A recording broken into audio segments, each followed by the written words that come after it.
Amigos y amigas, ¿cómo se encuentran? Espero que bien. Acá les paso el segundo tema de hermenéutica, principios de interpretación.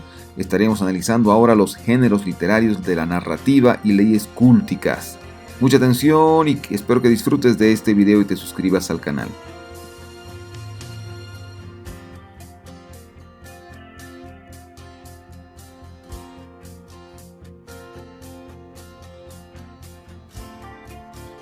Amiga, ¿cómo estás? Espero que te encuentres bien y atenta y animada y animado para poder estudiar un segundo tema referente a la interpretación bíblica.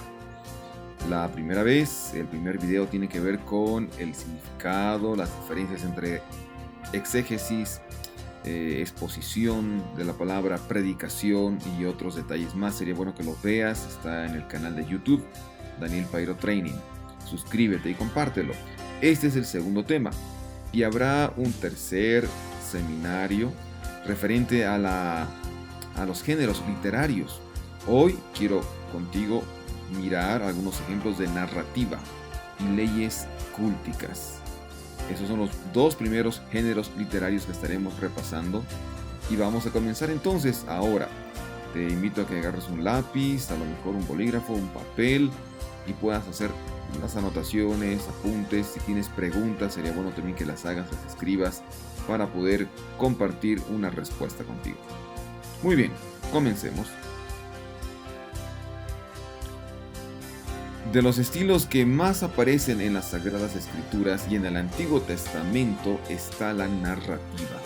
Las historias, nos encanta escuchar de ellas y tengo una imagen, por ejemplo, del maravilloso acto de el Éxodo, cuando Dios a través de Moisés abrió el mar en dos y el pueblo de Israel, que eran como 600,000 hombres, dice la Biblia, más sin contar mujeres y niños, cruzaron en seco durante toda una noche, horas caminando por este mar, estas aguas, no se ahogaron y sin embargo el ejército egipcio cuando quiso pasar, pues las aguas cayeron sobre ellos y murieron. Estas historias, estas narrativas, esta prosa existe en la Biblia y los autores de la Biblia tomaron también ciertas características de su tiempo con referencia a estos géneros literarios. Y vamos a ver algunas características de la narrativa, de la prosa, de la Biblia a continuación.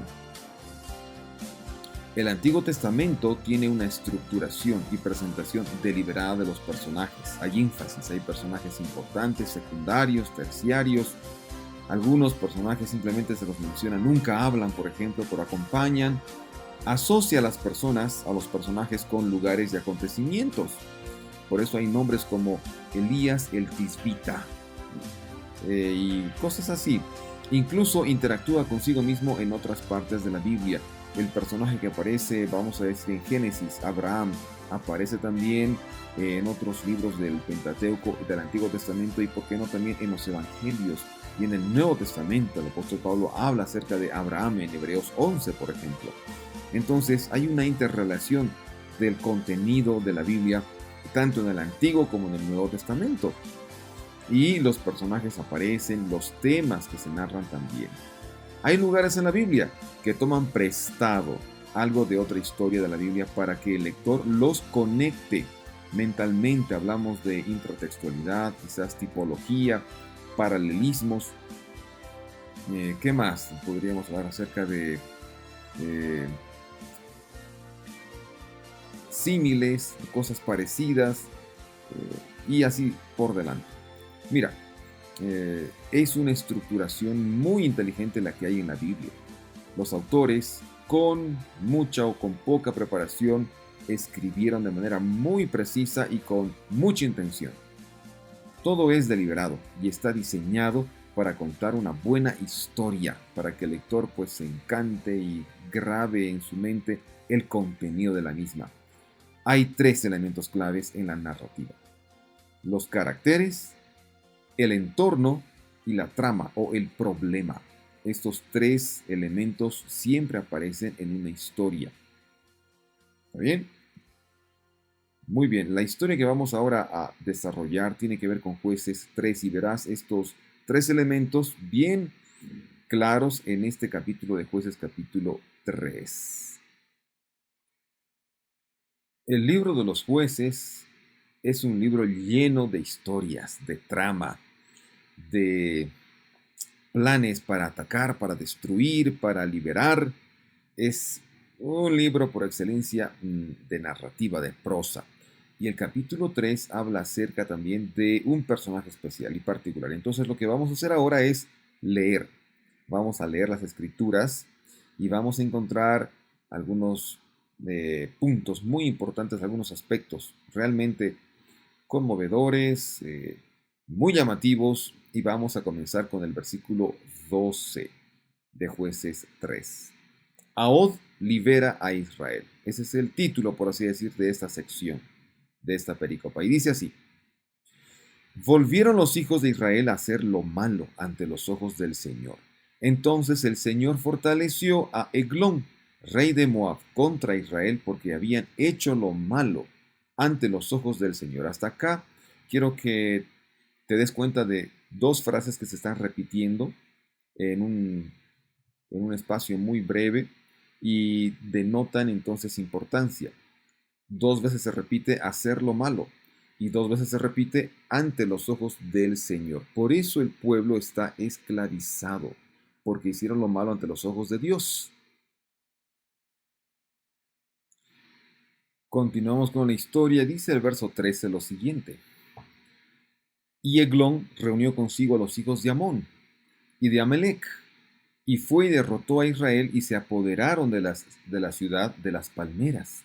Y los hijos de Israel sirvieron a Eglón por 18 años. Todos estos detalles, como tú puedes ver en este texto, son importantes. El autor los está mencionando por un buen motivo. Vas a ver que al final de la historia se registra la cantidad de años que Israel quedó libre de Eglón. Y por eso al inicio de la historia se menciona la cantidad de años que estuvo oprimida y esclavizada por Eglón. Y también algo debo mencionar que es muy importante. Quizás alguna vez tú leíste un pasaje y dijiste: ¿y por qué no hay esta información? Falta este dato. No están todos los detalles en las parábolas o en las historias que encuentro en un evangelio de Mateo, pero sí en Marcos, y quizás también en el Antiguo Testamento ocurre lo mismo. ¿Por qué faltan detalles? Porque no fueron importantes para el autor al momento de escribir. Entonces, todo lo que tú encuentras en el pasaje bíblico, detalles de nombres, ciudades, y todo lo que se omite es por una razón, es por un buen motivo. El motivo es de que o es muy importante o simplemente no lo es. Y vamos a continuar con esta interesante historia. El verso 15 dice lo siguiente: pero los hijos de Israel clamaron al Señor, y el Señor les levantó un libertador, un juez, a Ahod, hijo de Gera. Entonces te das cuenta que acá el nombre del padre es importante. De Benjamín, de la tribu de Benjamín, el cual era zurdo. No siempre se conoce si los jueces eran derechos o zurdos, pero este era zurdo, y el dato que recibimos en esta historia es muy importante. El hecho de que sea zurdo es realmente fundamental. Es de suma importancia para la victoria que Ahod consigue para Israel. Sigue diciendo el texto: y los hijos de Israel enviaron tributo con él a Eglón, rey de Moab. Esta es una estrategia para llegar al palacio en Moab.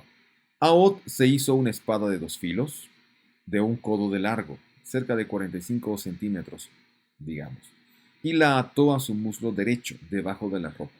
Te preguntarás: ¿por qué tantos detalles en cuanto a la espada? No es de uno, es de 2 filos. Algo raro, pero es así. ¿Y por qué se lo ata al muslo derecho y no al izquierdo, si es zurdo? Por lo siguiente: usualmente quien era derecho, de mano derecha, debía agarrar las armas del lado izquierdo, debía desenvainar del lado izquierdo las armas que quizás las ponían en el muslo. En cambio, este zurdo, este Ahod que es zurdo, coloca su arma, su espada de 2 filos en la derecha. ¿Para qué? Para que cuando le revisen al entrar al palacio del rey, no noten que él tiene un arma y que es peligroso. Es así de detallista la historia, el autor, y los detalles acá son muy importantes como tú ves. Y sigue diciendo el texto así. Y presentó el tributo a Eglón. Es decir, llegó con gente, no hubo problemas en entrar, seguramente lo revisaron, no había nada en su muslo izquierdo porque la espada estaba en el derecho. Rey de Moab. Y Eglón era un hombre muy grueso, es decir, era un hombre robusto, con sobrepeso, con mucha gordura.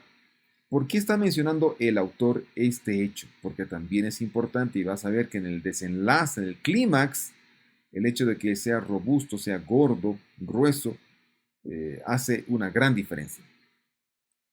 Y aconteció, dice el verso 18, aconteció que cuando se terminó de presentar el tributo, despidió a la gente, quien Ahod, con la que había traído el tributo. ¿Y qué más hizo este Ahod? Verso 19. Pero él se volvió desde los ídolos que estaban en Gilgal, unas imágenes seguramente, y dijo, y le dijo al rey, a Eglón, tengo un mensaje secreto para ti.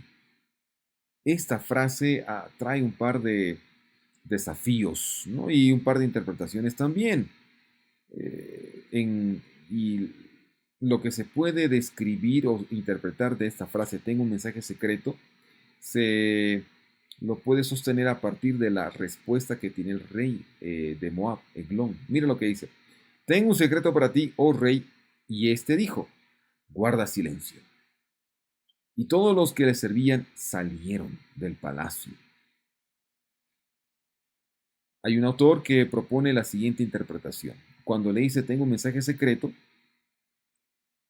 al rey Eglón, Eglón sospecha que hay un soplón en su palacio, en su reino, entonces no quiere que la gente que está cerca de él escuche la noticia o escuche estas palabras. Quizás hay un complot para derrocar al rey. Esa es una sugerencia, una idea. Por eso la gente sale del palacio. Una segunda idea sería la siguiente. Eh, Personas extrañas en un palacio no debían quedar solas con el rey, era muy peligroso. ¿Por qué Ahod terminó a solas con este Ahod? Y bueno, pidió que todos los soldados salgan. Él se quedó sin protección. Como rey debía cuidarse. Entonces hay un autor, un erudito ahí que escribió y que sugiere en su comentario de que a lo mejor Eglón gustaba de personas del mismo sexo. Y ese mensaje secreto era quizás una invitación a una relación. Y por eso todos salen. Y se fueron, no solamente, no quedaron en el palacio, sino subieron a una sala de verano, a una sala que era el baño, por eso era aireada de verano porque entraba el aire y digamos, limpiaba el aire, el ambiente quizás cargado por lo que se hacía en esa sala. Ellos se fueron al fondo del palacio, por así decir, a una habitación privada. ¿Ya? Entonces el verso 20 dice, Ahod vino a él, y cuando estaba sentado solo en su sala de verano, Ahod le dijo, tengo un mensaje de Dios para ti. Y él se levantó de su silla, quizás asustado, perplejo, el rey. Ahod alargó la mano izquierda, tomó la espada de su muslo derecho y se la hundió en el vientre. Y este es el clímax de la historia. Esto es importante. Todos los datos previos que el autor mencionó en este capítulo, al inicio del capítulo, que era zurdo, que el rey era gordo, grueso y todo lo demás, cobran sentido ahora. Y que el hecho que se haya quedado Ahod también solo, sin sus acompañantes, y el rey también, todo estaba planificado ¿para qué? Para darle muerte a este rey. Dice que se le hundió la espada en el vientre. ¿Y qué más sucedió? Y la empuñadura entró también tras la hoja. La gordura se cerró sobre la hoja, pues no sacó la espada de su vientre. Se quedó la espada de 2 filos. Y se le salieron los excrementos. Entonces salió Ahod al corredor, cerró tras sí las puertas de la sala de la terraza. La pregunta es cómo cerró por fuera, cerró por dentro. Hay preguntas que todavía quedan quizás. Y les pasó cerrojo y él salió y comenzó a escapar, sin que nadie se dé cuenta. Verso 24, después de haber salido, vinieron los siervos y miraron, y aquí las puertas de la sala de la terraza tenían pasado el cerrojo y dijeron, sin duda está haciendo su necesidad en la sala de verano. Y también menciona esto de cubrirse los pies con su ropa, ¿no? Un eufemismo para aliviarse. Dicen los soldados, ¿no? Seguramente está en su sala y con la ropa bajo los pies, ¿no? Para ventilarse. Ellos piensan que está ocupado el rey haciendo otras cosas. Y esperaron hasta sentir inquietud. Pasó el tiempo. Y el rey no salía, no hacía ruido. Pues he aquí que él no abría las puertas de la sala, porque seguramente estaban llamando de la terraza, sala de la terraza. Entonces tomaron la llave y las abrieron. Y he aquí su señora caído en el suelo, muerto. Y continúa la historia. Masaod había escapado mientras ellos esperaban, pasando por los ídolos, había escapado a Seirat. Y cuando llegó, tocó la trompeta en la región montañosa de Efraín, y los hijos de Israel descendieron con él, el de la región montañosa, estando él al frente de ellos. ¿Y qué más dice? Y les dijo, perseguidlos, porque el Señor ha entregado en vuestras manos a vuestros enemigos, los moabitas. Y descendieron tras él y se apoderaron de los vados del Jordán frente a Moab, y no dejaron pasar a nadie. En aquella ocasión mataron unos 10,000 moabitas, todos hombres robustos y valientes, ninguno escapó. Y fue subyugado Moab aquel día bajo la mano de Israel, y la tierra tuvo descanso por 80 días. Acá también te das cuenta de que el autor menciona 2 veces el tiempo, la situación en la que se encuentra el pueblo y los años. 18 años estuvo oprimido por Moab, ahora tiene descanso 80 años. Con esta maravillosa historia te puedes dar cuenta de los detalles y su importancia en la narrativa bíblica. Quizás te quedaron algunas preguntas, ¿no? Por ejemplo, ¿cómo es que regresó solo? ¿Cómo le dejaron entrar? ¿Cómo lo revisaron que no se dio cuenta la guardia del rey de la espada que tenía en el muslo derecho? ¿No? ¿De cómo? Seguramente Ahod también saludó con la derecha, no con la izquierda, por eso no hizo notar que era zurdo.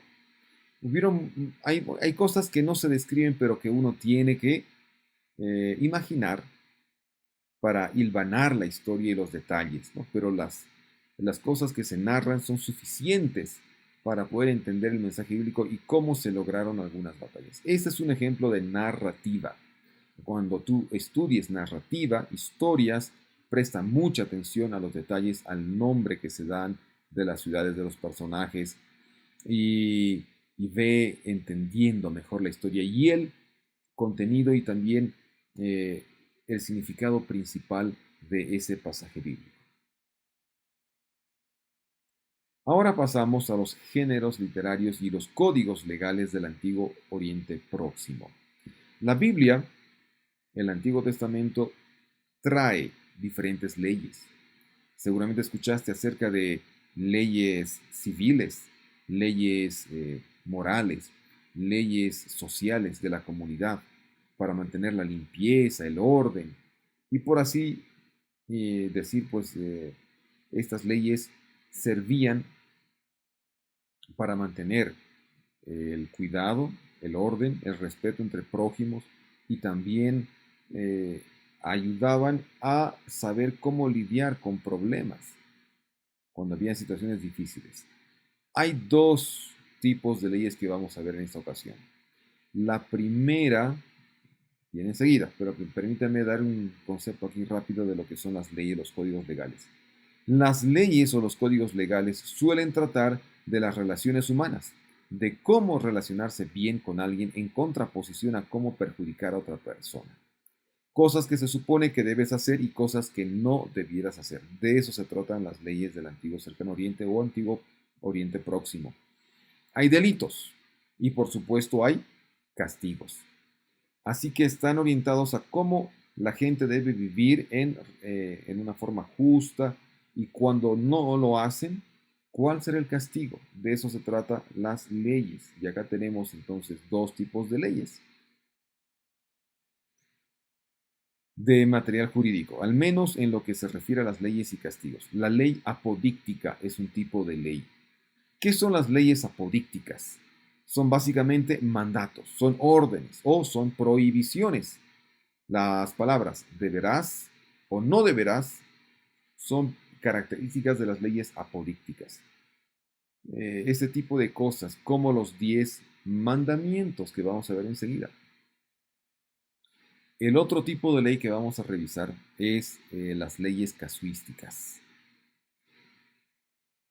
El otro tipo de derecho o literatura jurídica es la casuística. Se trata de jurisprudencia.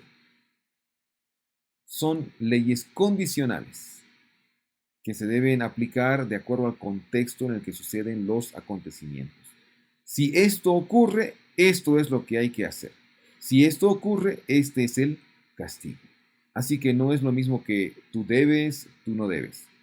La gran diferencia entre las apodícticas y las casuísticas es eso, justamente, ¿no?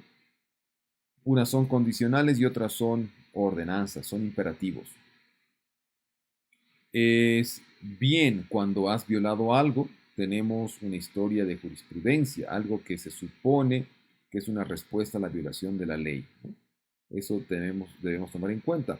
Y este es un ejemplo de leyes apodícticas, leyes que son órdenes. Yo tengo ahí el libro de Éxodo, capítulo 20, verso 13 hasta el 17. ¿Qué cosa hay? Están ahí los 10 mandamientos, pones la lista, ¿no? Y acá encontramos, por ejemplo, el sexto mandamiento que dice, no matarás. El séptimo que dice, no cometerás adulterio. El octavo, no hurtarás. El noveno, no darás falso testimonio contra tu prójimo. Y el décimo que dice, no codiciarás la casa y la mujer y todo lo que es de tu prójimo. Muy bien. Yo tengo a la izquierda el hebreo. El idioma en el que se escribió el Antiguo Testamento fue hebreo y partes en arameo. ¿Y por qué hay dos colores? Hay un color negro, las primeras dos letras, y el no que aparece en español está con negro, porque las leyes apodícticas aparecen de la siguiente forma.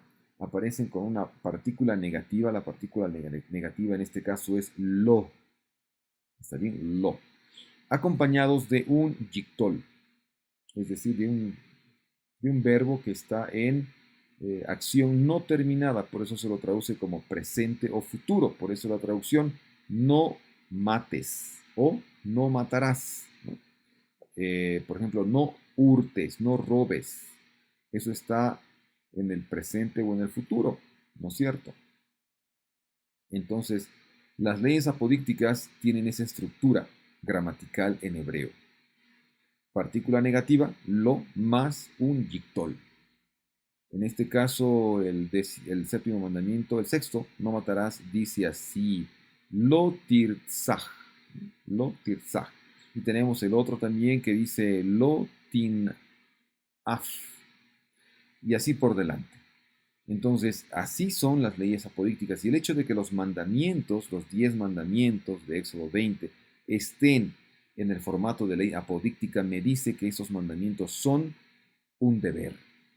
No son opcionales, son una obligación, son imperativos. Debo realizar, debo cumplirlos. Si el mandamiento me dice no matar, debo respetar la vida. Es una orden, no es una sugerencia. Y acá un ejemplo de leyes casuísticas. Y tengo el capítulo 21 de Éxodo. Y el título que hay en esta Biblia es Leyes sobre la esclavitud. Y mira, la característica de las leyes casuísticas son son las condicionales y se usa la palabra sí al inicio y quizás al centro o al medio entonces, ¿no? Vamos a leer estos 5 versículos que traen leyes casuísticas. Dice así: estas son las ordenanzas que pondrás delante de ellos. Si compras un siervo hebreo, te servirás 6 años, pero al séptimo saldrá libre sin pagar nada. Aquí está una ley casuística. Si entre el pueblo de Israel un hombre con dinero compraba a otro hebreo, Este se hacía un siervo, se hacía un esclavo, ¿no? Pero en el séptimo año debía dejarlo libre. Ahí está la condición, ¿no? El verso 3 dice así: si entró solo, saldrá solo. Si tenía mujer, entonces su mujer saldrá con él. Si su amo le deja mujer y ella le da a luz hijos e hijas, ¿no?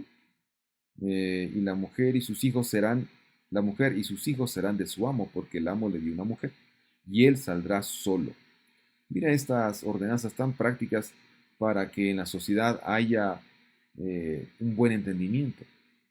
Y el versículo 5 dice: pero si el siervo insiste diciendo, amo, ¿no? Amo a mi señor, y mi mujer y mis hijos, no saldrá libre. Esas son las leyes casuísticas. Entonces, resumiendo, hoy vimos lo que es el género literario de la narrativa, la prosa, de la historia de Aoz. Los detalles son muy importantes, hay detalles que se omiten, y vimos también rápidamente las leyes de culto que tratan de poner orden en la vida del ciudadano de una comunidad, ¿no? Y prescriben cosas muy prácticas de la vida cotidiana para que no hayan problemas, para que la gente se entienda y viva mejor. Muy bien, en la segunda parte de los géneros literarios estaremos avanzando acerca de poesía, profecía, parábolas y cartas. Te espero la siguiente. Muy pronto estaremos lanzando el video. Te invito a que te suscribas al canal y también busques textos de narrativa y textos de leyes culticas y compares los tipos de leyes apodícticas, casuísticas, con lo que tú encuentras en la Biblia, y verás que estos dos tipos de leyes se ven muy claramente. Hasta la próxima.